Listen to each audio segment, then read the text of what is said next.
Hello everyone, finally यहाँ पे Delhi university की तरफ से एक नोटिफिकेशन रिलीज़ हुआ है करेक्शन विंडो के रिगार्डिंग। देखो, जिन बच्चों ने सीयूटी का फॉर्म फिल करा था अब वो दिल्ली यूनिवर्सिटी का फॉर्म फिल करेंगे, आपको मैं पहले बता दूँ, ठीक है। और दिल्ली यूनिवर्सिटी का जो पोर्टल होता है, हम उसे बेसिकली कॉमन सी चीज़ें हम उसे कहते हैं CSASUG, ठीक है। देखो, दो फॉर्म होते हैं, एक CSASPG होता है जो आफ्टर ग्रेजुएशन वाले फिल करते हैं, जिनका ऑलरेडी हो चुका है सब। और जो यहाँ पे ग्रेजुएशन करना चाहते हैं, यानी जो क्लास 12 अभी पास आउट हुए, जिन्होंने सीयूटी का एग्ज़ाम दिया है यूजी का, अब वो यहाँ पे CSAS का फॉर्म फिल करेंगे जो दिल्ली यूनिवर्सिटी का है।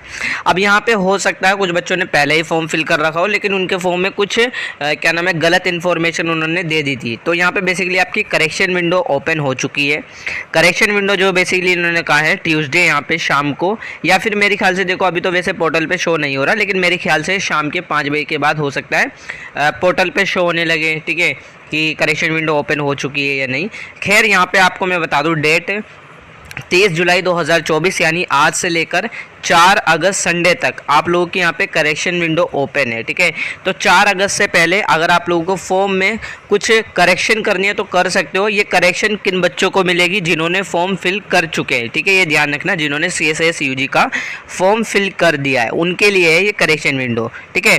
यहाँ पे आप लोग देख भी सकते हो, फॉर ऑल कैंडिडेट वो हैड कंप्लीटेड फेज़ 1। देखो, आपको मैं बता दूँ 3 फेज़ होते हैं CSAS के, फेज़ 1, फेज़ 2 और फेज़ 3। अब ये जो फेज़ 1 होता है, ये आपका पहले एक तो फॉर्म होता है, कॉमन फॉर्म होता है जो अभी आप लोगों ने फिल करा है, जिसमें आपकी बेसिक डिटेल फिल करवाई जाती है, ठीक है। आपकी पर्सनल डिटेल होती है, ये सारी डिटेल आपकी होती है। सेकंड, उसमें बेसिकली ये थोड़ा ज़्यादा इंपॉर्टेंट होता है, ये होता है आपका प्रेफरेंस सिलेक्शन, यानी आप कौन सा कॉलेज, क्योंकि DU जो है वो सिर्फ DU नहीं है, DU के अंदर DU एक यूनिवर्सिटी है और एक DU के अंदर बहुत सारे कॉलेजेस हैं। अगर UG की बात करूँ तो 70 से ज़्यादा कॉलेज है, 70-75 से ज़्यादा कॉलेजेस है सिर्फ DU के।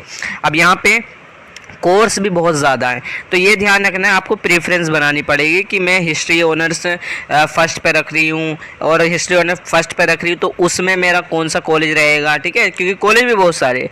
तो ये कहते हैं हम इसे प्रेफरेंस सिलेक्शन। तो प्रेफरेंस लिस्ट आपको बनानी पड़ेगी, जो कि जब फेज़ 2 ओपन होगा तो कई सारी वीडियोज़ में रिलीज़ कर दूँगा, ठीक है, मैं बता दूँगा कैसे चीज़ें करनी है।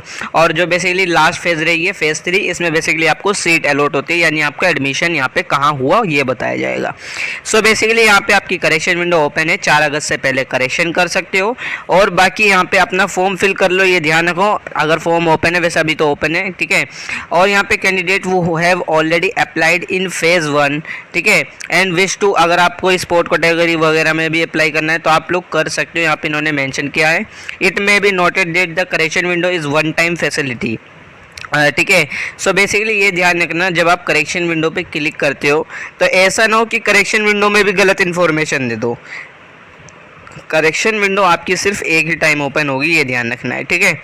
बाकी थोड़ा सा नीचे आऊँ तो इसमें नोटिफिकेशन में ये मेंशन कर रखा है, डिस्क्लेमर में बेसिकली इन्होंने कहा है कि आपको जो है एडमिशन जो है DU के अंदर वो CUT UG के बेस पर होगा, ठीक है। अब यहाँ पे कुछ बच्चे ये कह सकते हैं कि ये वाला है क्या, ये रूल क्या है।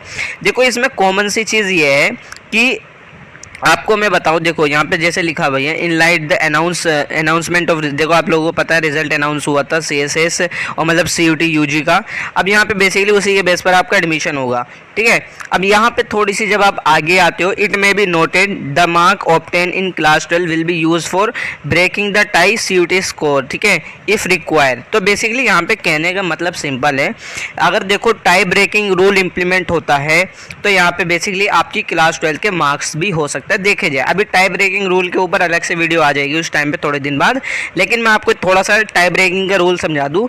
जैसे for an example, BA honours history में बच्चों ने प्रेफरेंस फिल करी। अब यहाँ पे पर्टिकुलर कॉलेज है, मैं मान लेता हूँ हिंदू कॉलेज है, ठीक है। अब यहाँ पे हिंदू कॉलेज हो गया। अब ये जो हिंदू कॉलेज है, हो सकता है इसकी कट ऑफ रही हो 800 में से 720 नंबर वाले बच्चे का एडमिशन लेगा। अब यहाँ पे हुआ क्या कि दो बच्चों के 720 दो कैंडिडेट के आ गए। अब भाई सीट जो है यूनिवर्सिटी क्या करती है, अब किसी एक ही बच्चे को देती है, ठीक है। अब दोनों के स्कोर सेम है, 720 है। सो अब इस केस में टाई ब्रेकिंग हो गई, यानी दोनों के स्कोर जो है वो टाई हो चुके हैं, दोनों अब यहाँ पे क्या नाम है क्या नाम है, दोनों के सेम स्कोर हो गए सब, तब यहाँ पे टाई ब्रेकिंग रूल इंप्लीमेंट करा जाएगा। और टाई ब्रेकिंग रूल जब इंप्लीमेंट किया जाता है तो आपकी क्लास 12 के मार्क्स देख ले जाएंगे। अब जिसके क्लास 12 में मार्क्स जिस कैंडिडेट के ज़्यादा उसे सीट अलॉट कर दी जाएगी। बाकी बहुत सारा रूल है टाई ब्रेकिंग के अंदर भी, ठीक है, तो वो मैं ऑलरेडी आगे वीडियो में बता दूंगा, ठीक है। बाकी यहाँ पे जो सबसे मेन चीज़ है यहाँ पे announcement of schedule of CSS UG phase 2 यहाँ पे। सो बेसिकली यहाँ पे तीसरे पॉइंट में इन्होंने मेंशन कर रखा है कि आपको जो CSS UG का जो फेज 2 है वो अभी यहाँ पे अनाउंस कर दिया जाएगा थोड़े दिन के अंदर। और कैंडिडेट मस्ट विजिट, आपको देखो वेबसाइट पे रेगुलर बेस पे चेकआउट करते रहना है, ठीक है।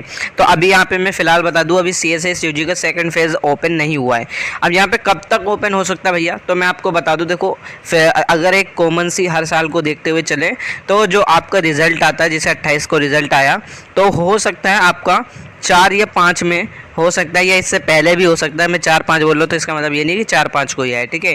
हो सकता है 4 से पहले भी आ सकता है, ये 4-5 के करीब तो आ ही जाएगा, ठीक है। मैक्सिमम चांस 4-5 है, क्योंकि ये ज़्यादा एडमिशन अगर लेट करेंगे तो आपको पता है आपके एकेडमिक सेशन पे इम्पैक्ट पड़ेगा, ठीक है। तो इस वजह से ही हो सकता है बहुत जल्दी निकाल देंगे नोटिफिकेशन जो आपका CSS UG सेकेंड फेज़ है, ठीक है। बाकी सेकेंड फेज़ कैसे फिल करना है उसके ऊपर मैं डिटेल वीडियो ले आऊँगा, अभी तो फेज़ ओपन हुआ नहीं है। और जिन्हें करेक्शन करने वो करेक्शन कर लो, ठीक है। बाकी अगर आप लोगों की कोई फर्दर क्वेरी है तो आप मुझे इंस्टा पे और व्हाट्सएप मैसेज कर सकते हो।